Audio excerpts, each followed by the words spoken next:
All right, guys, we are live. I always have to make sure my audio is on, but I am getting green bar, so I think I'm all good to go. Hello, everyone. Welcome to another episode of my show, the live chat. UTSA versus South Florida tomorrow. These Thursday games are throwing off my rhythm a bit in terms of um, in preparation for the week. It's like I do a show and then tomorrow's the game. But anyway, UTSA versus South Florida this week. I've been a little light on the content this week just because my schedule is insane right now. If you guys only knew all the things I'm juggling at the moment. But yeah, I've had some time today to watch some UTSA, to watch some South Florida. I'll go through what I'm looking at, what I'm expecting to see tomorrow, where I think UTSA can capitalize. It's going to be a very, very tough game, but it's also a big game because you get a really good I don't know feeling of what like UTSA is going to be able to excuse me do in this conference. I think the win against Tulane last week was shocking, but it was a great win, and it sort of that win almost forces you to rethink everything that you've seen prior to the season. All the bad play, all of the misfortune, all of the bad play calling, all of that type of stuff. It makes you sort of think about that, and it just makes you think about it a little bit differently. I talked about this in the recap. Like I was upset, but I was upset because I'm like, where is this? But I was also thrilled because I'm like, that's the UTSA. Not even the UTSA that beat Rice, because we were all wondering if that was fool's goal. Then you go into the North Texas game and you kind of get confirmed like, maybe that was fool's goal. But this win against Tulane, there's no fool's goal about that at all. That's a really good team. They've been really good all season. They've challenged and beat other really good teams, and us making a statement, just being, frankly, dominant in that game has opened my mind up to so many different possibilities for UTSA, but they obviously have a very, very, very, very, very tall task ahead of them tomorrow. I know there's a baseball game and stuff going on right now, or a basketball game going on right now. And the game is tomorrow. So I don't know if I'll do the entire hour today. We'll see how many questions and comments we get here. But I guess I'll kick it off before you guys, or while you guys get some comments and questions in. So here's sort of what I saw on tape from South Florida, from watching them today a little bit more closely. I have my notes right here, but I think I understand who they are, just in general. First off, just put it out there. They are 100% going to be the most talented team that we play. I think Coach Traylor has echoed that and said that multiple times this season, or this year, or this week. I'm sorry. They're going to be the most talent that we've seen. They're talent rich almost everywhere. And that's something that will be on display tomorrow. Their quarterback, Byron Brown, guys, he is their Lord and Savior, if I'm being completely honest. He does everything for those guys. He's the reason that offense is so explosive and is so dynamic, and he's the reason that team has the record they have. They're 6-2 because of him, and the problem, like, whenever I was trying to think of a way to break down their offense for everyone to understand, like, clearly what to expect and what UTSA is up against. And I wanted to say, hey, I'm going to go through every single position group that they have and sort of give you guys a breakdown of like where their strengths, where their weaknesses. And I kept coming back and saying, you know what, their quarterback is the reason this guy's having so much success. Not that they don't have very good individual talent type players. They have that, right? But like the offense, like defenses are so stretched out and strained because of that quarterback that everybody's on their heels. So it all starts with him. So yes, they have running backs that can hurt you. They have receivers who can make tough catches. They can also They're also good after the catch. Also, that's another thing that is going to be something to watch for. But it all starts with the quarterback. I can tell you this right now: what he does with his legs dictates how successful that team and that offense is gonna go. If they're flowing, like if like I just think about their game against Memphis. Memphis did some things to rattle his cage a bit. He's not the best passer I've ever seen, but because of how defenses have to keep eyes on him all the time, it just allows receivers to find gaps in zones. And it allows coordinators to it forces coordinators to have to do something to make him react to a certain thing. They have to give him a picture that he hasn't seen before. They have to send a blitz or something like that. And he's pretty good about punishing people for that. When you look at him, he's their leading rusher, by the way. But when you look at what he did against Memphis from a rushing standpoint, 21 carries, 121 yards, 2 touchdowns. He's a physical runner also. He's not the guy who's going to slide. He'll break tackles in the open field. You better come put a hat on him. And I mean, he had a play where he hurdled. He broke a tackle, stumbling and hurdled a defender on way to a touchdown against Memphis. It was insane, right? So when you look at that guy, he is a problem. And they have some running backs. Like I said, a guy by the name of Nakai Davenport, you'll see him play. Sam Franklin, you'll see him get touches as well. That's number 4. The thing with their rushers is they do everything off read, right? And why their running backs has so many, sometimes it looks like they're just the holes are gaping like the defense blew an assignment. It's because he's given the quarterback, is reading the play, and the threats of him pulling it, because he's their best rusher, the threat of him pulling it and taking the ball and running himself is so immense that teams almost overcompensate for that, and they say, hey, here's a lane, give it to your running back. We just don't want you with the ball. So that's just going to be a puzzle for UTSA to figure out all day. There's no other way around that. UTSA is going to have to figure that out. That kid's rushing for 100 yards. You know what? I'd be curious to see, from a rushing standpoint, where is he?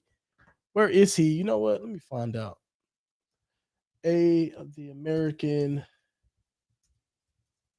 football stats. Yeah, I'm curious to see where is he in terms of rushing in the conference. So obviously Robert Henry's first. The Navy, oh wow. Yeah, what's funny? Let me see. Navy's quarterback is second in rushing. Yeah, that's crazy. Whoa, that's actually insane. I'm glad we don't have to play those guys. Yeah, their quarterback is second in rushing. So I guess Brown he's not even the best rushing quarterback in the conference, which is kind of crazy. Yeah, but he's 8th in rushing in the conference from a quarterback position. That's impressive. Anyway, he's the main catalyst for the offense. He gets the ball to his receivers. They're going to be tough to deal with. I think defensively, we could have some success against their defense. They can be had, but they're not bad. They're all right defense. They're pretty good. They're pretty good defense, to be fair. They obviously North Texas scored 36 on them. So they can give them some points. Memphis put up 34 on them. You got to be teams that they're just better than don't really score much on them. Yeah, Boise State scored 7 points. Florida scored 16. FAU scored 13. Charlotte did score 26. Their defense, they can be a little bit conservative. They drop a lot of people in coverage. They're going to have a 3-man front.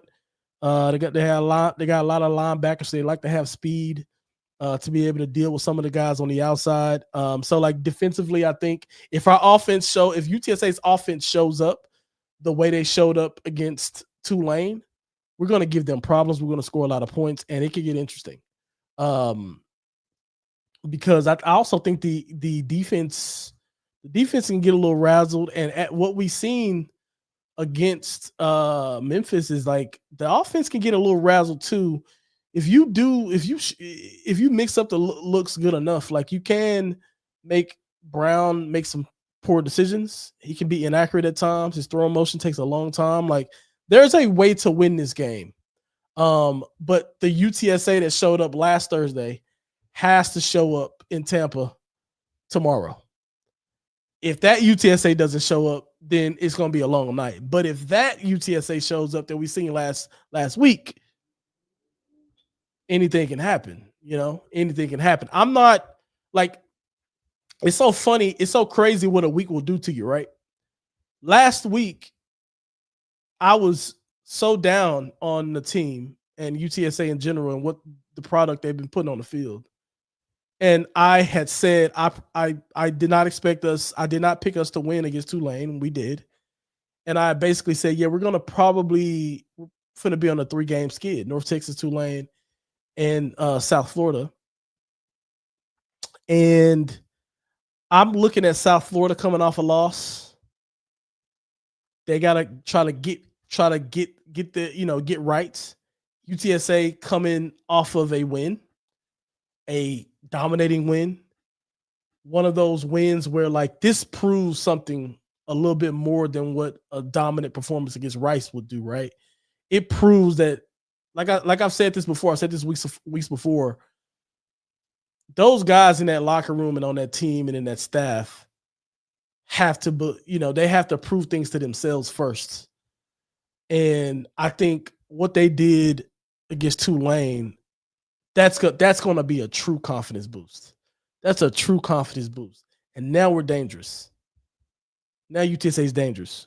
So I don't know what tomorrow night's going to look like, but I do know is we have a dangerous team coming in, playing a really good team that probably has more talent, but are coming off of a devastating loss, a game that they should have won, and they let Memphis come back and get them at the end.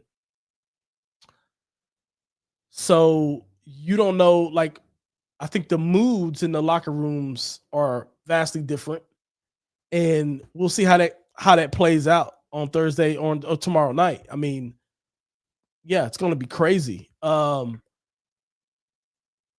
think another factor to this, and one thing I want to comment, and just based on a lot of things I've seen, I'm gonna get to the questions after this, but just based on a lot of the things that I've seen over the course of this week, there was a lot of talk about, like, I know at the beginning of the week, or in like a little bit last week, people were sort of frustrated at some of the comments that Coach Traylor made at the end at post game. And I tell everybody, I think I mentioned this in the recap, but I'll just reiterate it here because some people have reached out to me directly about it.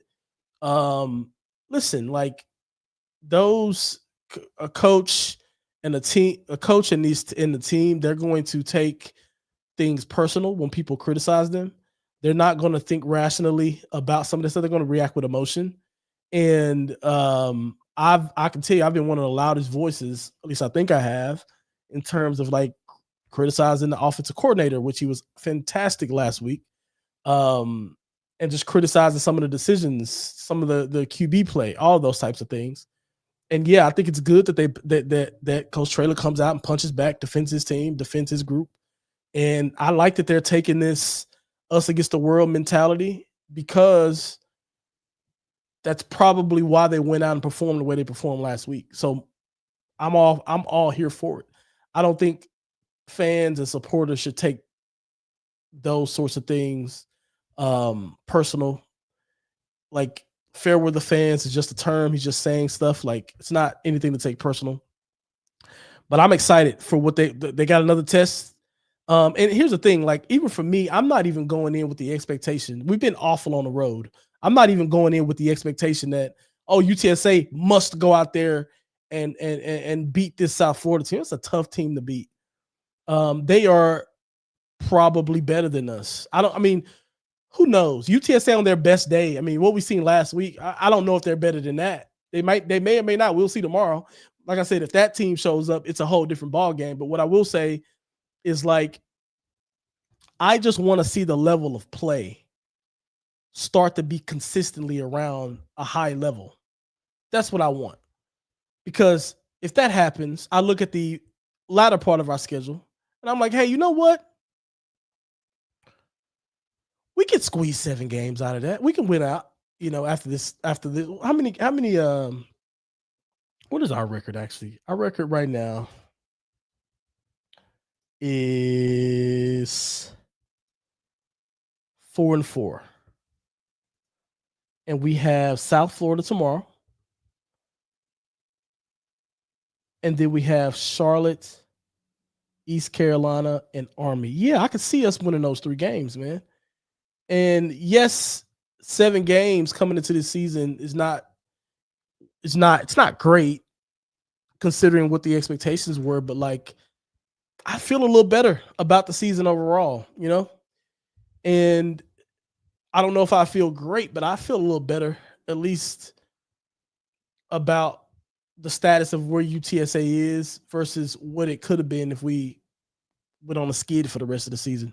So I'm excited. I'm really excited. We just need to make sure we maintain this level of play and kind of go from there. Let me start getting to some of your questions here. Jason says, I'm genuinely still riding high from being in the dome during that Tulane game. Haha, crazy stuff. Yeah, I mean, listen, dude, I was bouncing around.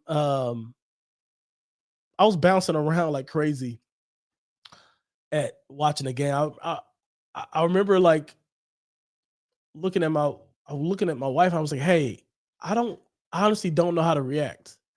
Because I'm ecstatic that we're doing this. But at the same time, I'm like, why now? Like, why couldn't this happen a couple weeks ago? And like, couldn't we be riding this for, anyway, I'm just happy it happened. I'm riding I'm off the same high. And yeah, I'm excited for tomorrow, man. I really am. Shout out to Angela. Make sure you guys like and like, share, and comment. Like she said, Angela's the boss. Mr. Meep says Owen needs to play as well as he did last game versus USF or else 100% L. Yeah, he's gonna have to be great against South Florida if UTSA wants a chance. He was incredible. That was that was one of the best performances from that position that UTSA has had. Frank Harris has quite a few performances that are like insanely good as well. So I don't know if he's like touching some of the highs that Frank Harris had, but like, dude, that's tough. That was, listen, like if he got that in his locker, bro, like I get it, but we need consistency. And you're correct. That's exactly what you're pointing at right here. We need consistency. If Owen cooks again, we might actually win this thing. Exactly. He has to cook though.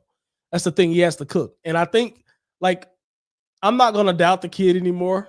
It's not even just doubting the kid. He just some of the limitations in his game has been relatively consistent.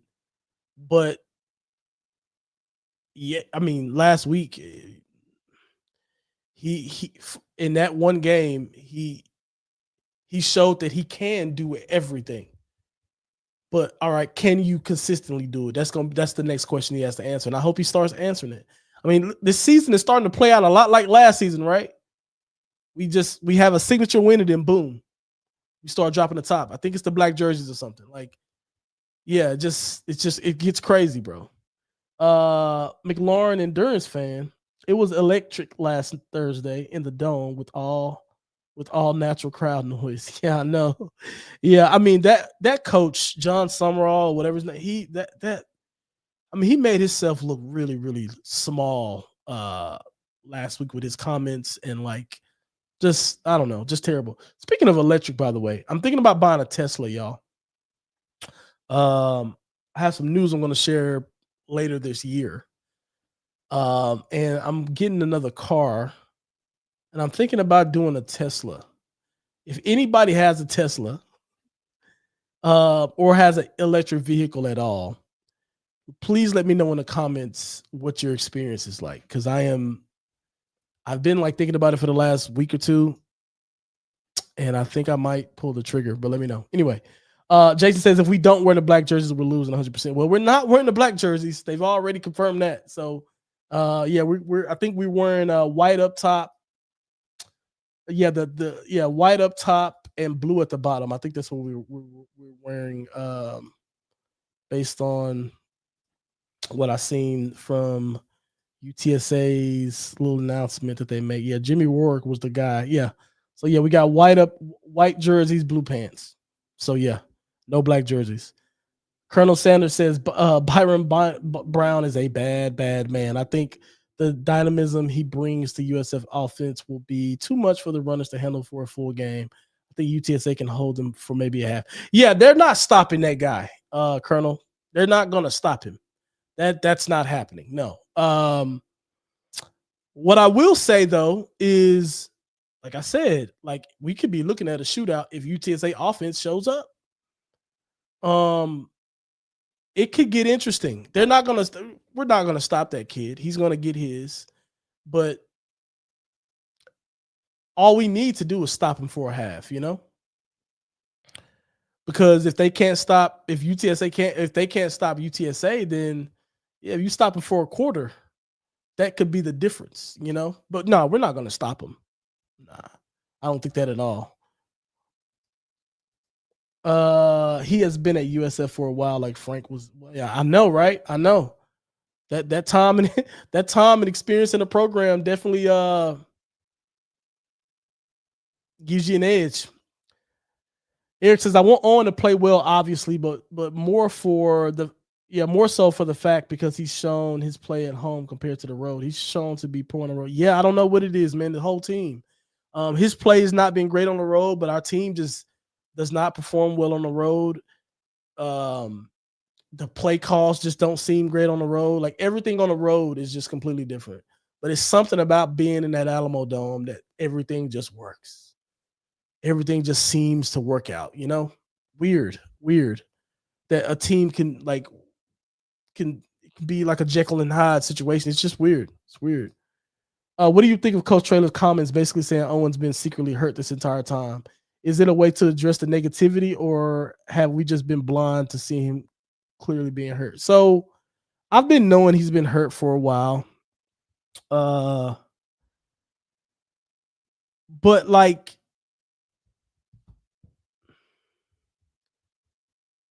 here's the problem with that. He's saying that he's back to 100%. Or close. They're getting close to 100%. What if they go out and play like crap tomorrow or the next game or the game after that? Then what? Is it back to like he was kind of right when he was saying like, I don't really share these things because you guys are going to think they're excuses. Well, I completely understand that.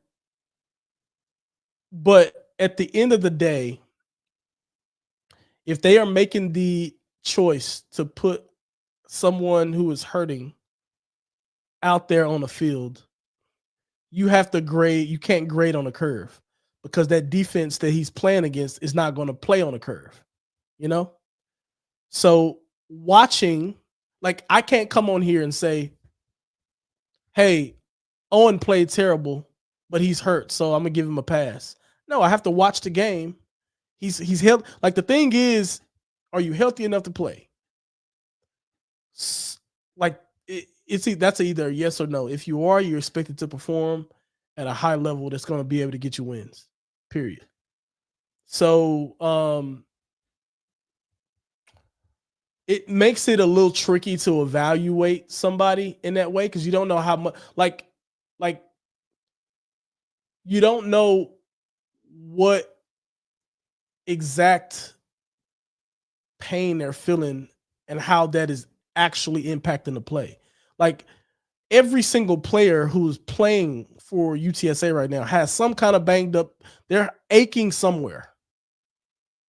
And if you ask most of the guys, they'll say, you know what? Yeah, this is not great. I might have to cut a little bit different, or I might like listen, but yeah, some of them are a lot more difficult, Like I just think about like I remember my sophomore season. I did not have a good sophomore year.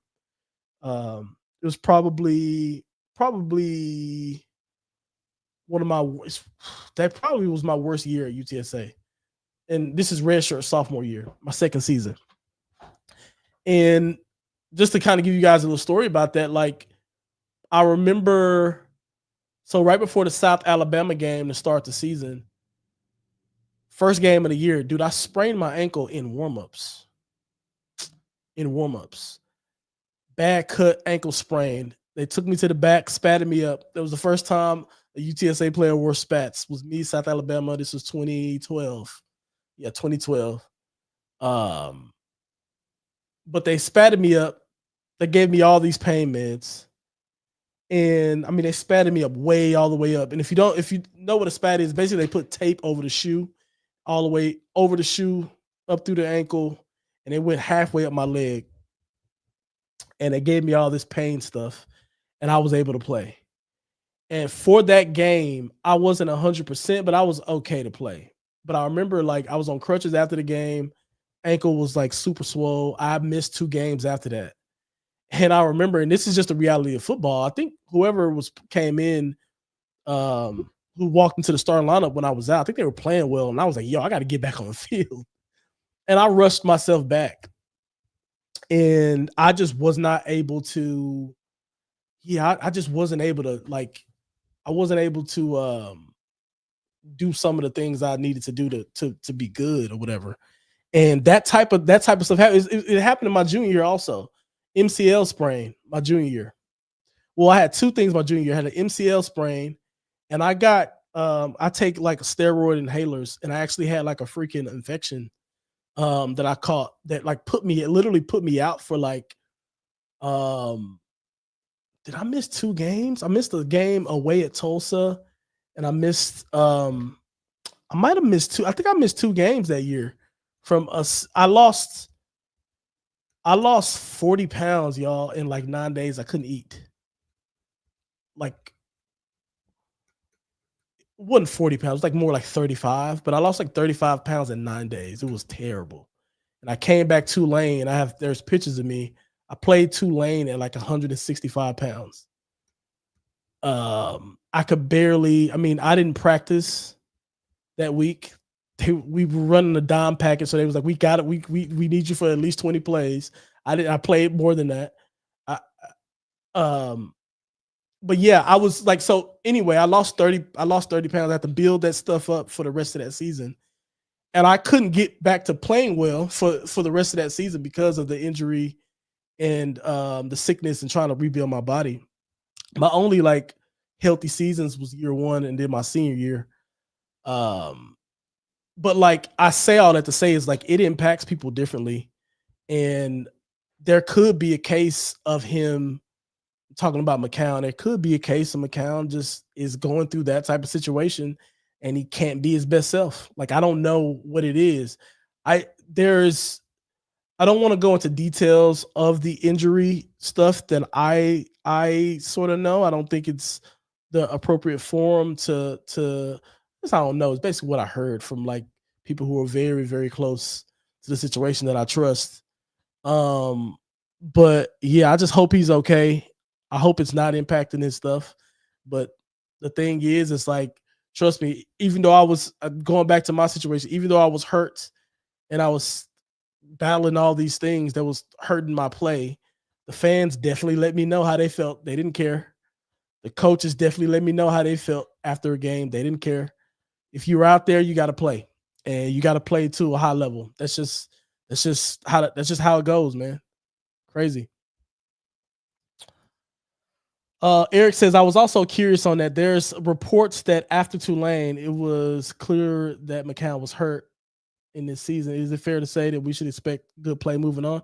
Yeah, so just a lot to what I was saying before. Like, he could be hurt, and it could be something painful enough that is not allowing him to do things. For me, if like whenever I got sick and I lost all that weight, I couldn't shed blocks for nothing. If a team wanted to run a screen on me, my strength was gone. They could, like, it didn't pick back up until like 3 or 4 games later until I like really got back to myself, and I still wasn't even myself. It took me a while to put that weight back on, but I was screwed. But I could do everything else relatively okay. I was fine with everything else. but I couldn't shed blocks to save my life at that time. You have an MCL thing. There were certain ways I couldn't cut. Like I had to play on certain sides of the field so the leg that I'm most likely to cut on and break on, I'm able to do that like still fast and enough to make a play. Who knows if it's his shoulder, how that's impacting him? Who knows if it's a groin or something like that, how that's impacting him? So you never really know. It's hard to tell. It's hard to tell. There are some plays that you can see where something is a little off, but it's just hard to tell, man. You never know. I did notice Owen was kind of gimpy during the game, so it makes sense he was dealing with something. Just not sure how much of that affected his play earlier this season. That's exactly what I'm saying. Like it could, but like also, if we're just being honest, it matters to a sense of like, gosh, you wish that kid was healthy and playing healthy. But like, it does not, knowing that he's hurt or banged up doesn't make you feel better about a loss you had, right? Like it doesn't erase a loss. And that part sucks. My question on some of that stuff is like, if he is too ailed to do things you really, really need him to do, or to get the ball deep downfield or something like that, could you like, why were we playing him? Like, why couldn't we give him a week or two? Like, get Tennyson a game or two until you can get Owen at 100%, especially early in the year. I don't know. Considering how much like coach is real big about like, all right, you got the pre-season or you got the non-conference and then conference. I don't know. At the end of the day, you got to try to win all type of games, every single game. When it comes down to it, I think the injuries coming out was basically their way of telling us Burke is coming back. I know. I got that too. Great observation. Shout out to Brandon. This might be. I'm gonna start this one. Yeah, this might be the. This is exactly what I took from it. I know that's a bad way to look at it, but I was just like, yeah, I know what you're really saying. I know what you're really saying, Coach. Shout out to Brandon. Yeah, this is the comment of the day so far. McLaurin Endurance fan says, got to establish the run if they drop many people back. Absolutely, we'll have opportunities to do that. I expect our running backs. I think Robert Henry he'll get back to going over 100 in this particular game. I think he'll run the ball well against them, just because of the way they're set up. It's not that they have they don't have a bad run defense, but the way they like to set up and the way I think they're going to defend UTSA, I think Robert Henry's going to have. I think he'll be fine.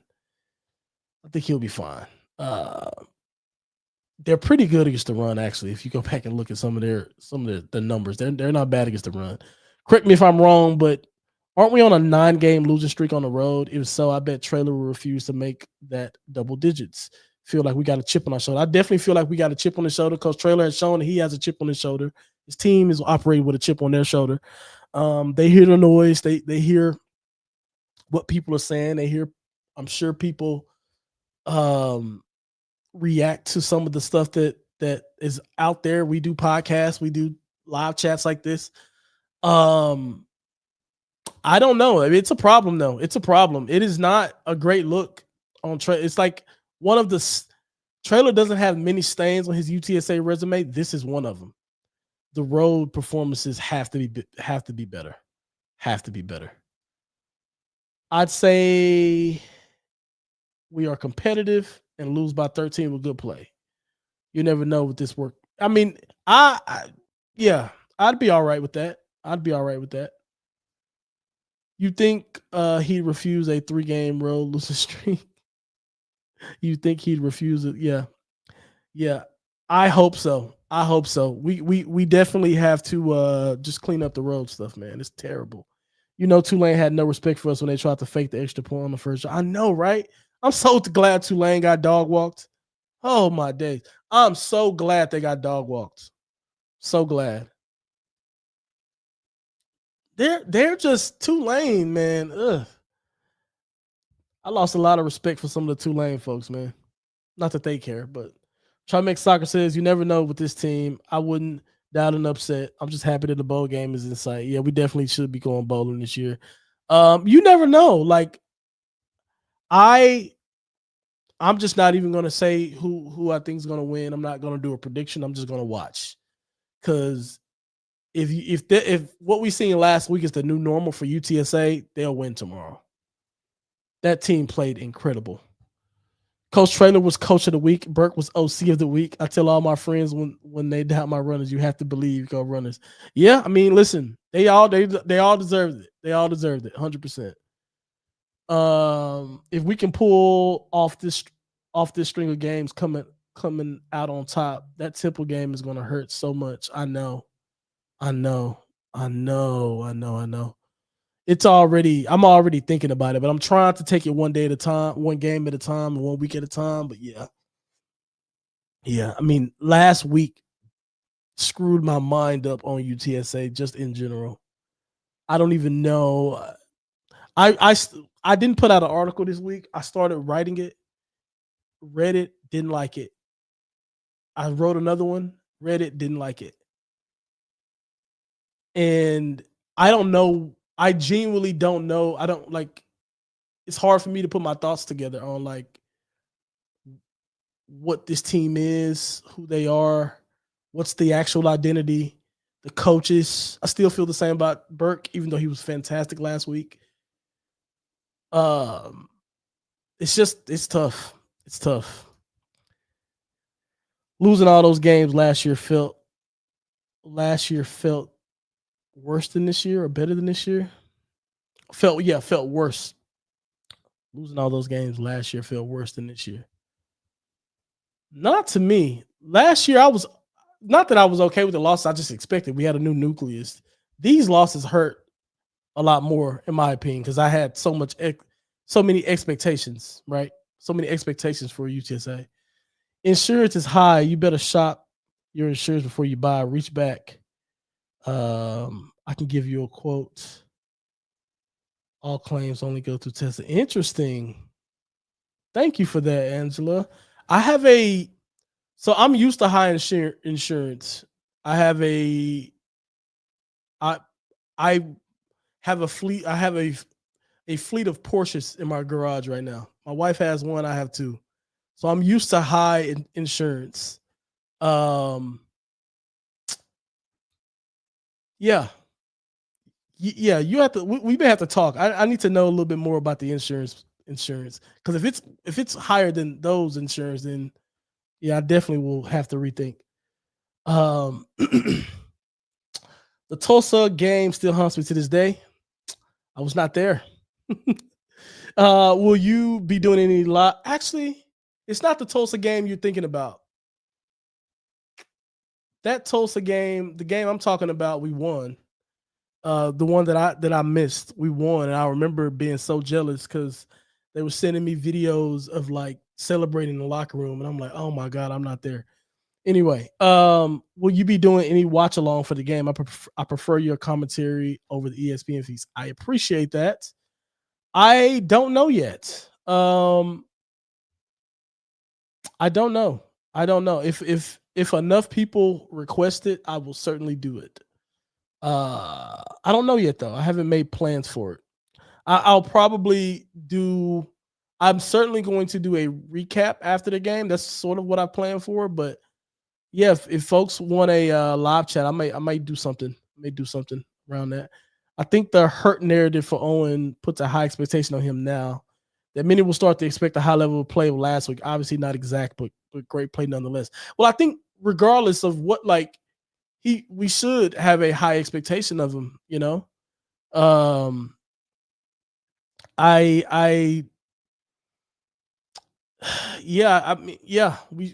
should have a high expectation for Owen.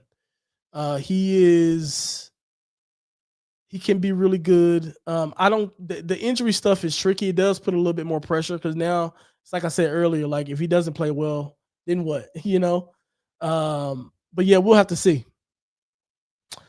Angela says, what happens if Owen gets really hurt? What will we do if they never let any of the backup quarterbacks play? for a little bit. How can a backup quarterback get experience in a live game? I worry about that. I agree with you 100%. It's something I was beating the desk on a lot earlier this season. It's like, well, if we get blown out and like, or we're blowing teams out, just put in the backup. Let him play. Let him get some experience. You know, he's gotten a little bit of experience, but like, you know, throw him out there. If our quarterback is hurt, like, try the backup. Because to me, I'm like, okay, you can't go into a season with one quarterback, yo. So we're like, oh, if this guy goes down, then we're gonna lose every single game. That you can't operate like that. You can't operate like that. I know they want him to be healthy. You always want your first guy to be the guy, but you always have to have a guy who's serviceable at least as your backup. And it's alarming that we're in that kind of situation where you gotta just play a guy hurt the whole time and not use the guys who's backing him up. We are winning drastically, losing. We are winning drastically, losing by 3 or losing by 50. Pick them. That's true. You're not wrong. I went back looking at some games since Burks took over. I have a tweet from the Cure Bowl of me complaining about the offense. It's been horrible. Oh, yeah. Trust me, from year one, I've been on this case. Like I said, I'll say this, I've said this 1,000 times. After his first season, when UTSA did well and Frank Harris was the quarterback, I had Frank on this show. I asked Frank directly about him. And Frank did a good job of not throwing him under the bus, but he was like, yeah, it was his first time. He asked us to cut him some slack, you know, and I think for even him at the time, it took some getting used to. But yeah, I mean, yeah. I like having the game up in a live stream on the side. Okay. I might do it. Be looking out on Twitter. We'll see. I got to see what my schedule has been insane. So I'll see what I might do is halftime from halftime on. I don't know if I can commit to the entire game, but what I might do is start with a halftime show and then press forward through the second half. But we'll see. I'll announce it on Twitter. Definitely up for your commentary, then jump straight into the recap to cry about the game. Hopefully we're not crying. Hopefully we're celebrating, bro. Hopefully we're celebrating. Anyway, I'm gonna go ahead and log off today a little early. I have more stuff to do. More like busy work to do. I had to make some time for this though.